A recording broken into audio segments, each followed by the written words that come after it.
शिमला में कुत्तों के आतंक को लेकर सियासत गर्मा गई है। आए दिन आवारा कुत्ते किसी न किसी पर हमला कर रहे हैं।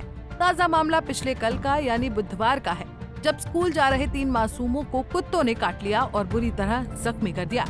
गुस्साए पिता ने नगर निगम ऑफिस के बाहर हंगामा किया। इस मामले में नगर निगम की बैठक में खूब हंगामा हुआ। इसी कड़ी में अब पूर्व महापौर राकेश शर्मा ने मेयर सुरेंद्र चौहान का इस्तीफा मांगा है। राकेश शर्मा का आरोप है कि मेयर शिमला शहर की समस्याओं का समाधान करने में फेल हुए हैं, इसलिए उन्हें पद पर बने रहने का अधिकार नहीं है। आवारा कुत्तों के आतंक से जनता दुखी है। आए दिन कुत्ते किसी न किसी पर हमला कर रहे हैं। वहीं राकेश शर्मा ने कहा कि एमसी हाउस में मेयर गली के आदमी की भाषा बोल रहे हैं।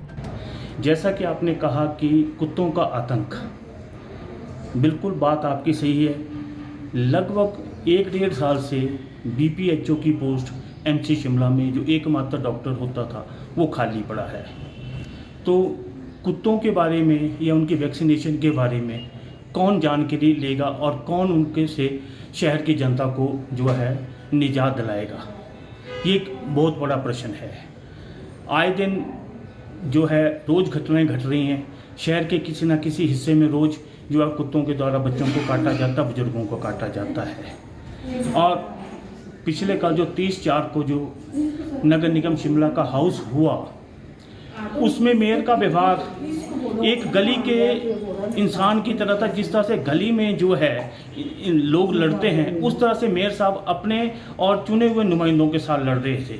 क्या मेयर को, जो शिमला शहर का पहला नागरिक है, ऐसा व्यवहार उचित है? सोचने का ये प्रश्न है कि जब आप अपनी नैतिक जिम्मेवारी करने में सक्षम नहीं है तो आपको पद पर बने रहने का कोई हक नहीं है। आपको नैतिकता के आधार पर जो है त्यागपत्र देना चाहिए, क्योंकि ठीक है आपका बहुमत है, परंतु आज आपकी पार्टी के पार्षद आपके व्यवहार और आपके काम के खिलाफ जो है खड़े हो रहे हैं। क्यों? प्रश्न ये है। आप कभी जो है शहर में लकड़ी के पड़े हुए जो पीस हैं उनको बोलते हैं मैं बेंच बनाऊंगा, उनको पेंट करते हैं। एक मेयर का काम पेंट करना नहीं है। मेयर के पास लगभग 1500-1600 लोगों का स्टाफ है जो शहर की विकास की गतिविधियां देख रहा है। क्या एक आदमी आपके कहने पर पेंट करने को तैयार नहीं होगा? प्रश्न ये भी है। दूसरा प्रश्न, जब कांग्रेस में राजा वीरभद्र सिंह जी मुख्यमंत्री थे, नगर निगम शिमला से शिमला शहर का वन क्षेत्र खींचा गया और सरकार के अधिकार में लिया गया। आज करोड़ों रुपए की वन संपदा सड़कों के किनारे पड़ी है। उस वन संपदा की चिंता कौन कर रहा है?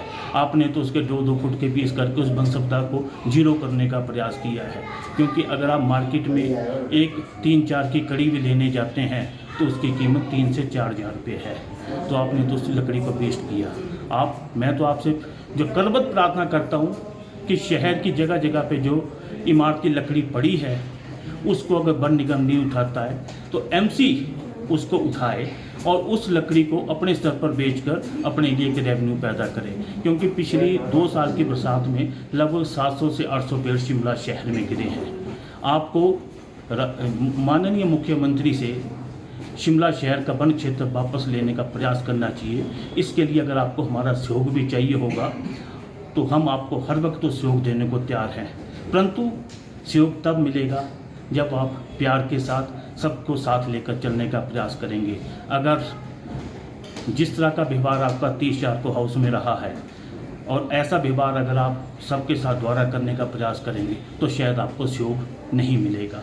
और शहर की जनता से मैं यही प्रार्थना करूंगा कि शहर में होने वाले कोई भी जो आम आदमी से जुड़ा हुआ प्रश्न है उसको पूरे जोर के साथ आप उठाएं। और भारतीय जनता पार्टी और हम लोग जो पूर्व में रह चुके हैं, हम आपके साथ कंधे से कंधा मिलाकर जो है आगे चलेंगे ताकि शहर की समस्याओं का निदान सके। और मैं करमचंद भाटिया जी, जिनके बच्चे और आए दिनों जिनके बच्चों को कुत्ते काट रहे हैं, उनसे प्रति उनके से अपनी संवेदना व्यक्त करता हूं कि जिसके बच्चे को कुत्ते ने काटा है, जब इंजेक्शन लगते हैं तो दर्द तो उसके बच्चे को होता है, वो दर्द माँ बाप को भी होता है। मैं गहरी जो संवेदना उनसे व्यक्त करता हूँ कि भविष्य में एमसी इस तरह की घटनाएं शहर में जो है रोकने का प्रयास करेंगे।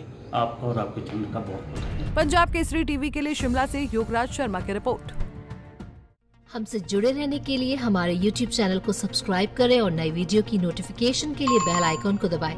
अगर आप ये वीडियो Facebook पर देख रहे हैं तो लाइक जरूर करें और ज्यादा से ज्यादा शेयर करें। इसी तरह के और भी अपडेट्स के लिए फॉलो करें हमारा Instagram पेज himachal.ke।